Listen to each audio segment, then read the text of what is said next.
कल्पना कीजिए एक ऐसा युग जहां ना कोई युद्ध था ना अपराध, जहां मनुष्य बिना किसी टेक्नोलॉजी के हवा में उड़ सकता था, जहां राजा नहीं बल्कि ऋषि और देवताओं का शासन था। लेकिन क्या ये सब सिर्फ कहानी है या फिर एक भूली हुई हकीकत? क्या वास्तव में सत्ययुग की कोई मीतक नहीं बल्कि हमारी भूली हुई चेतना है? आज हम खोजेंगे सत्ययुग के उन रहस्य को जिन्हें जानकर आप चौंक जाएंगे। नमस्कार दोस्तों, आप देख रहे हिडन स्टोरीज ऑफ इंडिया और आज हम जानने वाले हैं सत्ययुग के बारे में। सत्ययुग को कृतयुग भी कहा गया है। इसका अर्थ होता है पूर्ण धर्म का युग। पौराणिक काल गणना के अनुसार सत्ययुग का अवधि लगभग 17,28,000 वर्ष बताई गई है।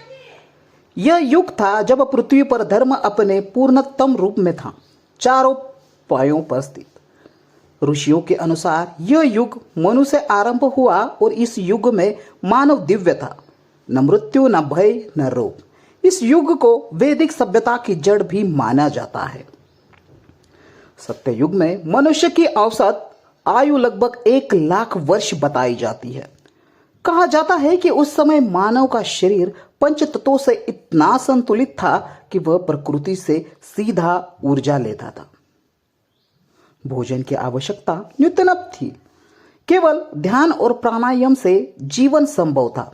यह कोई कल्पना नहीं, ऋग्वेद और उपनिषदों में ऐसे कई योगियों का वर्णन है।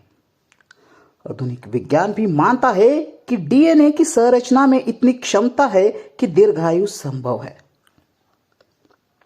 क्या आप जानते हैं उस युग में लोग टेलीपैथी से संवाद करते थे। ऋषियों का मानना था कि मन, वाणी और शरीर की त्रिवेणी में समरसता थी। शब्दों का उपयोग बहुत कम होता था, विचारों से ही संवाद संभव था। वेदों में मनसा वाचा कर्मणा की एकता को यही दर्शाया गया है। यह एक उच्च चेतना का युग था जहां झूठ का कोई अस्तित्व बिल्कुल नहीं था। सत्ययुग में ना कोई राजसत्ता थी, ना पुलिस, ना प्रशासन। ऋषि मुनियों और तपस्वियों का नैतिक शासन चलता था, जिसे धर्म राज्य कहा जाता था। हर व्यक्ति अपने कर्तव्य के प्रति सजग था, इसलिए किसी नियम की आवश्यकता नहीं थी। यह कोई आशीर्वाद नहीं बल्कि पुराणों और स्मृतियों में दर्ज समाज का सच है। मनुस्मृति जैसे ग्रंथों में यह शासन व्यवस्था विस्तार से वर्णित है। स्त्रियां उस युग में अत्यंत स्वतंत्र, विदुषी और आध्यात्मिक रूप से जागरूक थी। गर्गी, मैत्री जैसे महान विदुषियों ने इस युग की मानी जाती है। ऋग्वेद में 27 से अधिक स्त्रियों द्वारा रचित मंत्र उपलब्ध है। स्त्री को शक्ति और सृष्टि का मूल धारा माना जाता है, ना कि केवल सामाजिक पात्र। यह युग नारी तू नारायणी की वास्तविक परिभाषा है। सत्ययुग के ऋषि जैसे अत्रि, वरिष्ठ, भृगु हजारों वर्ष तक तपस्या करते थे। उनकी ऊर्जा से ब्रह्मांडीय संतुलन बना रहता था। यह ऋषि चेतना कहलाती थी। उनकी तपशक्ति से जल में अग्नि उत्पन्न करता, अंतरिक्ष में विचरण करना संभव था। ये सारी बातें काल्पनिक नहीं बल्कि कई वेद मंत्रों ने इन्हें शक्तियां का स्पष्ट उल्लेख है। ऋषियों का ज्ञान ब्रह्मा के साक्षात अनुभव से उत्पन्न होता था। सत्ययुग में मनुष्य, पशु, पक्षी, वनस्पति और प्राकृतिक में पूर्ण सामंजस्य था। मनुष्य जानवरों से संवाद कर सकते थे और हिंसा की आवश्यकता नहीं थी। हर प्राणी के प्रति करुणा और सहयोग था, इसलिए अहिंसा ही मूल धर्म था। जलवायु नियंत्रण में थी, मौसम संतुलित और पृथ्वी पर आपदाएं नहीं आती थी। यह युग सतोगुण की चरम अवस्था में था, जिससे सभी जीव एक ही ऊर्जा से जुड़े थे। सत्ययुग में बीमारी का अस्तित्व ना के बराबर था। शरीर, मन, आत्मा तीनों का संतुलन होने के कारण रोग उत्पन्न नहीं होते थे। आयुर्वेद का मूल बीज इस युग में पड़ा, जिसे बाद में चरक सुश्रुत ने विस्तार दिया। वनस्पतियों को चेतना को समझकर बिना छेड़े उनसे ऊर्जा ली जाती थी। तब चिकित्सा का अर्थ होता था चेतना का पुनर्संतुलन। सत्ययुग में ज्ञान सत्ययुग में यज्ञ केवल धार्मिक अनुष्ठान नहीं थे, बल्कि ऊर्जा परिवर्तन की वैज्ञानिक प्रक्रिया थे।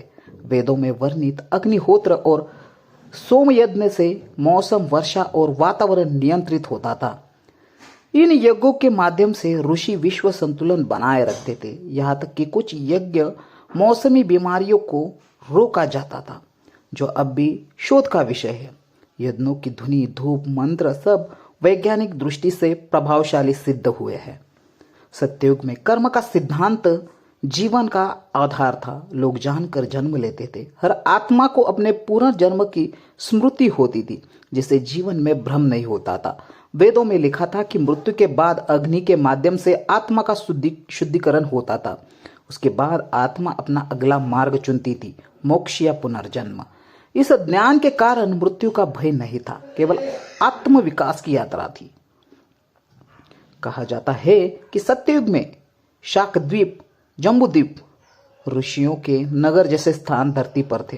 ये नगर इतने दिव्य थे कि वहां कोई आम मनुष्य नहीं जा सकता था। शंखमुख द्वीप जैसा स्थान आज भी दक्षिण भारत में गुप्त क्षेत्र माना जाता है। आज भी कई जगहों पर सत्ययुग की स्मृतियां जीवित है, जैसे ऋषियों के पुराने आश्रम, पुरानी यज्ञ भूमियां और वेदी।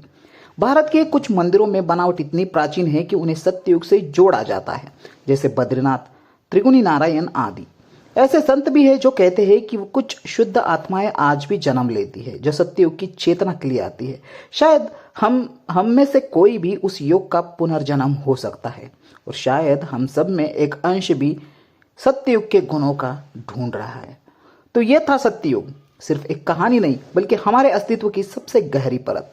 अगर आपको यह वीडियो ज्ञानवर्धक, रोमांचक और रहस्यमय लगा हो, और रहस्यों के लिए जुड़े रही हिडन स्टोरीज ऑफ इंडिया के साथ, जहां हर दिन हम इतिहास, संस्कृति और अद्भुत रहस्यों की परतें खोलते हैं। वीडियो को लाइक करें, शेयर करें और कमेंट में बताएं कि आप सत्ययुग पर विश्वास करते हैं। कल फिर मिलेंगे एक और रहस्यमय कहानी के साथ। दोस्तों, आज के वीडियो में बस इतना ही। मिलते हैं नेक्स्ट वीडियो में। तब तक के लिए जय हिंद, जय भारत।